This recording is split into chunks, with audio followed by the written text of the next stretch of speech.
عليكم ورحمة الله وبركاته. إذن سلام يا صومالية ميل بدو دون تعالي سكدوكتان ومحمد إبراهيم حلدوني حكمة وحان هذا كور كهذا برنامج آدو قيمة بدن أو كهذا معانك عذرك معانك أما صومالية وتقارن أو كهذا سكروجة أدب اللوحي سيء وحان رامركا إن برنامج كلافي عن أو آدو قيمة بدن أو كعلم بدن كي هرنا سمايه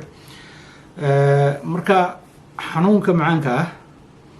tusaalooyin baan ka bixiyay waxyaalaha lagu garto inuu ku hayo iyo inuusan cudurka ku haynin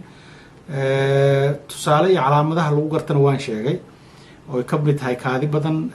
ka mid tahay oon badan oo ka mid tahay madaxa ku xanuuna marka cunto so many other things baan ka hadlay marka hadda waxaan rabaa in aan ka hadlo qaabka cuntada loo cuno macaanka iyo cuntooyinka waxay u kala baxaan dad far badan baan arkay oo Soomaaliyeed oon kala garanaynin